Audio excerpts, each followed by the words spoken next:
People have quickly moved to this Defense Intelligence Agency report that said that Iran could have 60 intercontinental ballistic missiles by 2035 if it chose to do that.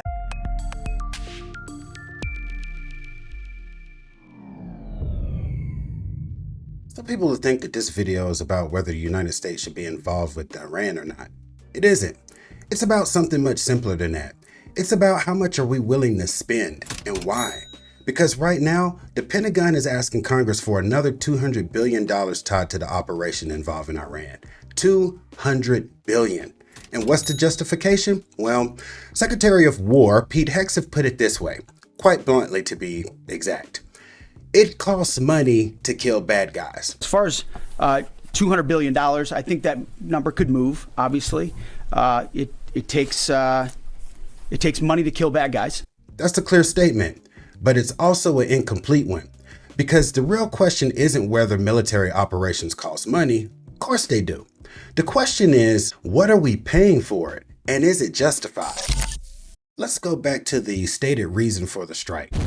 President Trump said that the attack was driven by concerns that Iran was rebuilding its nuclear program and long-range missile capacity. They attempted to rebuild their nuclear program and to continue developing long-range missiles that can now threaten our very good friends and allies in Europe, our troops stationed overseas, and could soon reach the American homeland. Those are serious claims. If true, those could justify urgent action. But here's where things start to get a little bit complicated, because not all U.S. agencies appear to agree with the level of urgency. A top intelligence official has admitted there were no efforts by Iran to rebuild its nuclear enrichment program before the attacks on the country last month. In fact, during testimony under oath, Tulsi Gabbard declined to say whether there was an imminent threat or not. Despite this obliteration, there was a, quote, imminent nuclear threat posed by the Iranian regime. Yes or no? It is not the intelligence community's responsibility to determine what is and is not an imminent threat.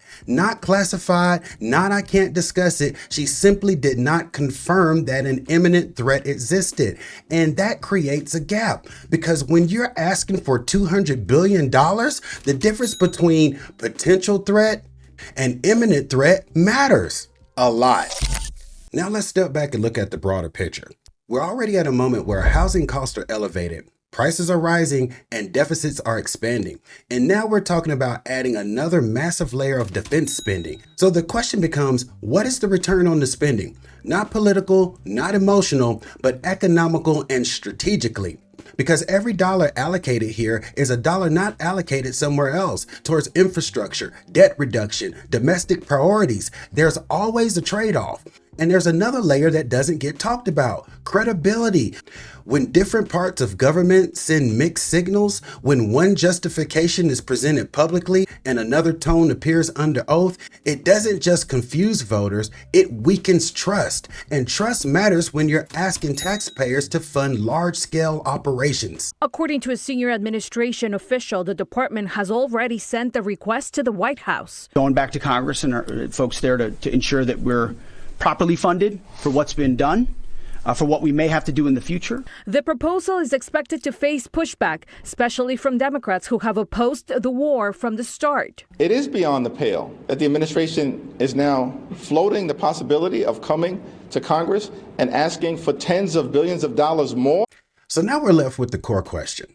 If the threat wasn't clearly imminent, and if key agencies are not fully aligned on the urgency, then should the Pentagon actually receive an additional $200 billion for this mission? Or should there be more clarity before this type of commitment is made?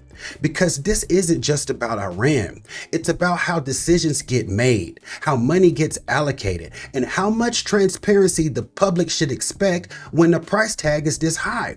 If you want more breakdowns like this, where we look past the headlines and focus on the incentives, the costs, and the consequences, then stick with me here at the Independent Mail. Because in the end, it's not about what we do, it's about what it costs and whether the reasoning holds up. Until next time, peace and stay informed.